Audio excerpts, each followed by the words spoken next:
A young woman in tears gave Jack $20 as he was begging on the street.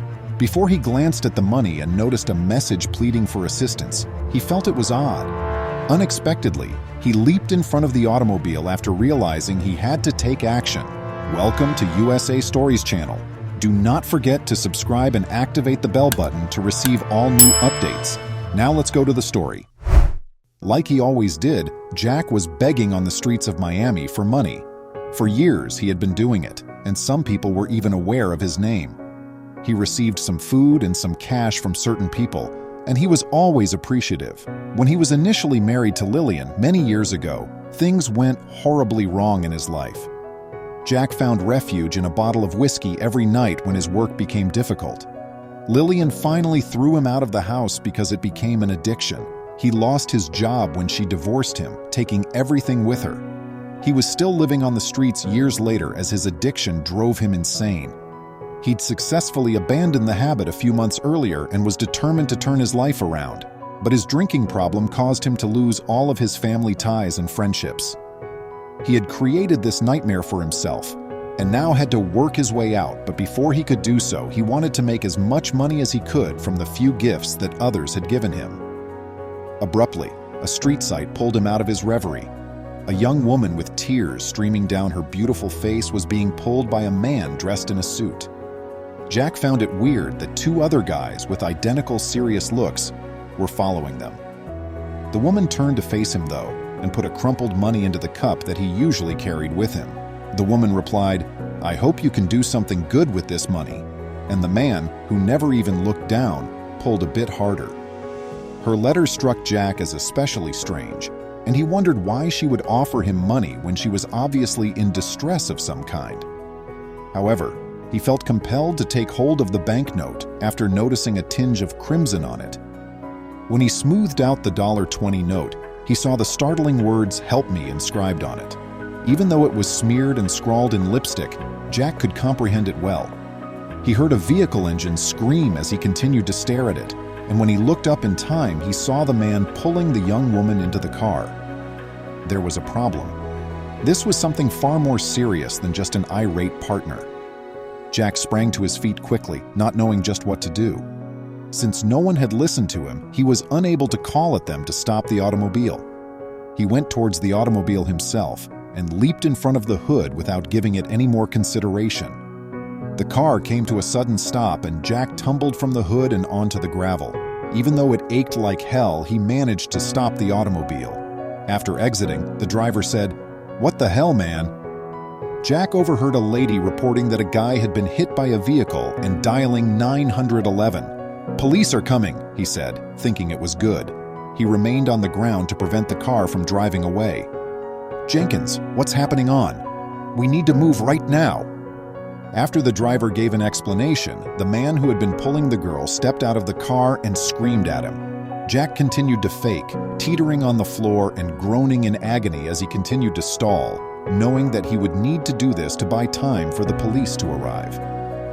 At last, the sound of a siren reached his ears. When a police vehicle pulled up, one of the policemen came out to see how Jack was doing. The female police officer leaned over him and asked, "Sir, are you okay?" "Yes, but there's a female inside who requires assistance." The woman scowled. "I don't know what's going on, but the men in that car look like kidnappers."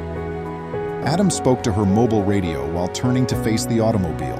She got up and went up to the car, shining a light inside with her flashlight. When she noticed the woman, she asked her to go, but the man in the suit interrupted. "That is not required. For no apparent reason, this fool leaped on top of our car. It is imperative that we go." The officer reiterated, "Please, everyone, get out of the car right now," and her partner arrived to make sure everything was well. Jack watched the girl, bracing herself, go out. The unfortunate girl chose to speak out at that very moment because she was too terrified to respond to the policeman's question. Finally rising up, he snarled at the girl, "Tell them, girl, that's the help you wanted." The girl gave him a glance and her eyes got bigger. "Yes," she let out a big breath. "Officer, these men have kidnapped me, and I think they're planning to sell me." The males attempted to return to the girl, but were unable to do so when both cops brandished their weapons. Good, Jack thought, feeling a wave of comfort wash over him. The evil men were not armed. When other squad vehicles arrived in response to the police request for backup, the males were taken into custody. When the girl was being questioned, she begged to borrow a phone so she could call her mother. Then she turned to face Jack. She angrily exclaimed, "Thank you so much, thank you, you have no idea," and told the female officer what had transpired. "No problem, you're welcome, girl," Jack said. A second car pulled up, and to his surprise, a well-known woman got out. It was Catherine Lillian. "Oh my God, Catherine, you're okay," she said, running to give the girl a strong embrace. Jack was shocked to learn that this girl's mother, Lillian, was there. She was back in marriage. As her daughter began to relate what had transpired, including Jack's assistance, Lillian withdrew from her. "Looks like I was catfished, Mom. I was duped into meeting this man 3 days ago, and he claimed to be in his 20s. I believe they were going to sell me because they held me in that facility for more than 3 days. However, I offered this man a $1 bill that I had written the words, 'Help me' on. He's my hero.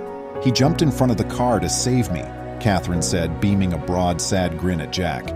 When Lillian did glance at Jack, she recognized him right away, even though he was looking untidy. Breathing, "Jack, Lillian," she said, "she's your daughter."